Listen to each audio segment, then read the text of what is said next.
Hi, I'm Colleen, and I'm working on something called a TLLP project, which is a project through the Ministry of Ontario. And basically, it's my chance to learn about what I want to learn about with someone else in my board, and her name is Lindsay. I'm learning more about teaching for artistic behavior, and in that process, I happened to come across a book called Dive into Inquiry. And this is what it looks like. If you haven't heard about it, maybe check it out. What I appreciate about this book is that I didn't know that much about inquiry. And I didn't know that that was basically what I was looking for when I was also trying to figure out more about providing a more personalized classroom environment and a choice-based curriculum. But something caught my eye when I was reading Trevor's book, and it was this, and I'm reading directly from the book. Have you ever discovered, too late in the year, that a student in your class is immensely talented in a particular area? And this is really important to think about because really when you're trying to provide a learning environment that is based on student needs and preferences, you really need to have a good start at the beginning of the year. And you need to know a lot about each individual student. So in Trevor's book, I read that he created questionnaires for his students. I wanted to try it too. And even though it is December and the end of our semester is in just over a month, I wanted to, I still wanted to try giving a questionnaire to my students to find out what I could about them. So on the screen here, you can see a picture of these questionnaires along with the open Dive into Inquiry book. I used Google Docs to make my questionnaire, and I basically copied the questions from the book because I thought they were really good and very thought-provoking based on the 4 pillars of inquiry.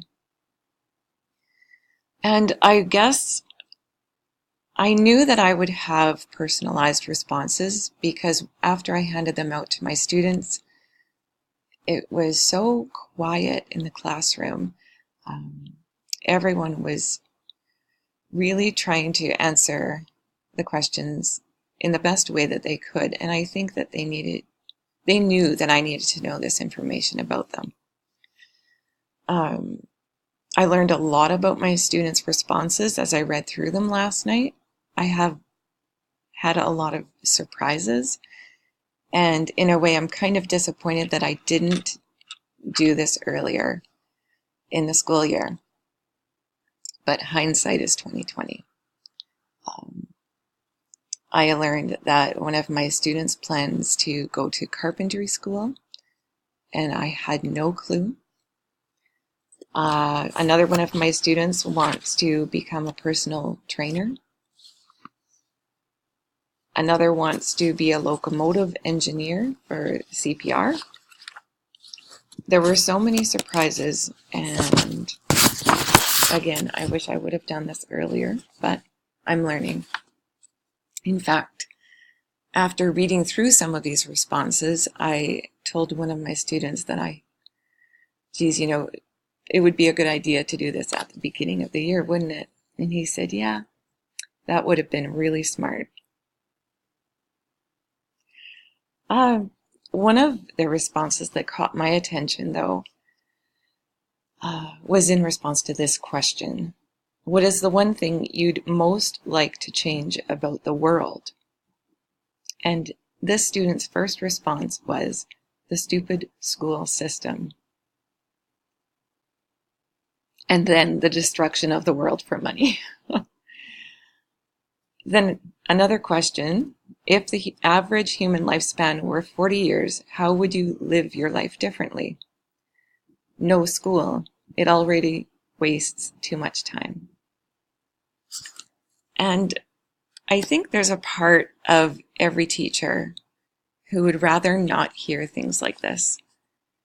But I think that this kind of response is exactly what we need to hear, because if students do feel this way, even if it's just a percentage, a small percentage, then we're not meeting everyone's needs.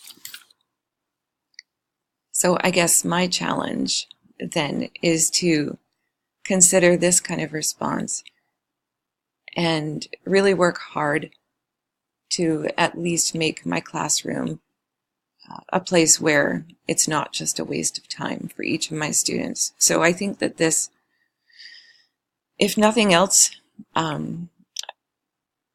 this will be my focus, the thing that drives me over the next while, probably for the rest of my career.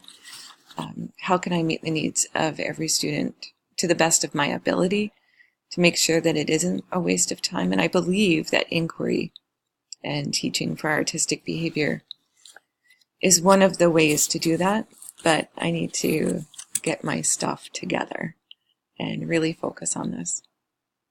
So thanks for listening.